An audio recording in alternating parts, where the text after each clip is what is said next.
আজকে আমরা সম্ভবত আপনাদের মাধ্যমে জানিয়ে দিতে চাই যে আগামী 20 জানুয়ারি মুর্শিদাবাদ জেলার ডিএম অফিস অভিযান সংগঠিত হবে ডিওয়াইএফআই এর উদ্যোগে। আমরা এই সিদ্ধান্ত গ্রহণ করেছি কারণ গোটা জেলা জুড়ে আবাস যোজনায় চরম দুর্নীতি। গোটা জেলা জুড়ে তৃণমূলের ছোট বড় মেজ নেতা ঘর পাইয়ে দেওয়ার নাম করে মানুষের কাছে টাকা তুলেছে। কদিন আগেই কালু শেখ, গরিব মানুষ, টাকা দিয়েছিল তৃণমূলের প্রলোভনে পা দিয়ে তাকেও হত্যা করা হলো টাকা ফেরত চাইতে গিয়ে। তাকে হত্যা করলো তৃণমূল। ওই গ্রামে আমরা যখন পৌঁছালাম, ওই গ্রামের প্রায় 120টি পরিবার সবাই মিলে তৃণমূলের ওই নেতাকে টাকা দিয়েছিল যাতে ঘরটি পায়। সেই টাকা নিয়ে তৃণমূলের নেতা এখন ফেরার। এই তালিকা, আবাস যোজনার তালিকা তৈরি হচ্ছে, সবটাই দুর্নীতিতে পড়ে। আইওয়াস কিছু নাম আছে আইওয়াস করার জন্য, বাকি সবটাই দুর্নীতিতে পড়ে। দোতলা বাড়ি, পাকা বাড়ি, সেই নাম আছে। তৃণমূলের আত্মীয়, তৃণমূলের নেতা, তৃণমূলের কর্মী সব জড়িত। পিডাব্লিউ এর তালিকা, ওয়েটিং লিস্ট তালিকা, সেই তালিকা কোনো প্রকাশ নেই। যা সেন্সাসের নাম এসেছিল সেই নামের ভিত্তিতে যা আছে তাই, সবটাই দুর্নীতিতে ভরা। ওয়েটিং লিস্টে কারা আছে আবাস যোজনায় সেটা কোনো তালিকা এখনো পর্যন্ত প্রকাশ হচ্ছে না। এই এক নিয়ে। দ্বিতীয়, আইসিডিএস দুর্নীতি। গোটা জেলা জুড়ে নিয়োগ হচ্ছে আইসিডিএস দুর্নীতি। কদিন আগেই তৃণমূলের নেতা বিধায়ক কানাই চন্দ্র মণ্ডলের নাম জড়িয়েছে, আপনাদের মাধ্যম দিয়ে আপনারা দেখিয়েছেন। আমরা বলছি এই দুর্নীতি অবিলম্বে বন্ধ করতে। গোটা মুর্শিদাবাদ জেলা জুড়ে পরিযায়ী শ্রমিকদের হাতে কাজ নেই। 100 দিনের কাজ কেন হচ্ছে না? 100 দিনের কাজ পঞ্চায়েতগুলিতে তৃণমূল ঠেলছে বিজেপির দিকে, বিজেপি বলছে তৃণমূল হিসাব দেয়নি বলে হচ্ছে না। আমরা বলছি যে না, গরিব মানুষের কাজের ব্যবস্থা করতে হবে।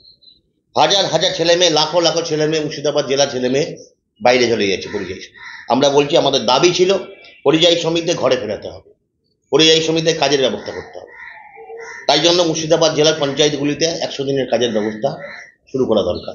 তৃণমূল করছে না। গোটা জেলা জুড়ে সাম্প্রদায়িক উত্তেজনা তৈরি করছে। একের পর এক ভাষণ, উগ্র জাতীয়তাবাদী ভাষণ একদিকে বিজেপির, আর একদিকে সাম্প্রদায়িক ভাষণ হচ্ছে তৃণমূলের। গোটা জেলায় হিন্দু মুসলমানের মধ্যে বিভেদ তৈরি করার প্রচেষ্টা। এত কিছুর পরেও হুমায়ুন কবিররা বাইরে থাকছে, এত কিছুর পরেও কার্তিক মহারাজের বাড়ি বাইরে থাকছে। বেলডাঙ্গাতে আজকে সাম্প্রদায়িকতা বিরোধী সভা আছে, মীনাক্ষী মুখার্জি বক্তা আছেন, আমরা সকলেই যাব। এই বেলডাঙ্গার ঘটনা গোটা জেলায় পরিকল্পিতভাবে করা হচ্ছে, পরিকল্পিতভাবে হিন্দু মুসলমানের বিভেদ তৈরি করা হচ্ছে। এই সবটা নিয়েই আগামী 20 জানুয়ারি ডিএম অফিস অভিযান সংগঠিত হবে। গোটা মুর্শিদাবাদ জেলায় ইতিমধ্যে আমরা ঠিক করেছি যে 10 থেকে 15 গোটা জেলা জুড়ে আমাদের প্রচার হবে, গোটা জেলা জুড়ে আমাদের ক্যাম্পেনিং হবে, মাইক সভা মিছিল সংগঠিত হবে। 17-18 তারিখে গোটা জেলা জুড়ে মাইক সভার মাধ্যমে আমরা মানুষকে আহ্বান জানাবো, এবং 20 তারিখ একটা ঐতিহাসিক জমায়েতের মধ্য দিয়ে আমরা ডিএম অফিস অভিযান সংগঠিত করব। আপনাদের মাধ্যম দিয়ে আমরা ডিএম সাহেবের কাছে বার্তা দিতে চাই, সেদিনকে মুর্শিদাবাদ জেলা শাসককে থাকতে হবে, আমাদের কথা শুনতে হবে, বেকার ছেলে মেয়েদের কথা, মুর্শিদাবাদবাসীর কথা শুনতে হবে। এবং ডিএম সাহেব যদি এই ডেপুটেশন না সংগঠিত করে, সেদিন যে অবস্থা তৈরি হবে তার জন্য দায়ী থাকবে ডিএম। গোটা জেলায় আমরা ইতিমধ্যে লক্ষ্য নিয়েছি, 1000 যুব কর্মীদের নিয়ে আমরা সেদিনকে উপস্থিত হব বহরমপুর শহরে। আমরা প্রশাসনের কাছে আবেদন রাখবো, শান্তিপ্রিয় এই আমাদের কর্মসূচি মানে কোনো রকম অশান্তি তৈরি করার চেষ্টা না হয়, তার দায়ী কিন্তু প্রশাসনের থাকে। এর আগেও দেখেছি আপনাদের এই ধরনের কর্মসূচি নেওয়ার আগেই পুলিশ বিরাট ব্যারিকেড দিয়ে ঘিরে দেয় আপনাদেরকে আটকানোর জন্য। এবারও কি সেরকমই করবে কিছু? পুলিশের কাজ করবে, আমরা আমাদের কাজ করব।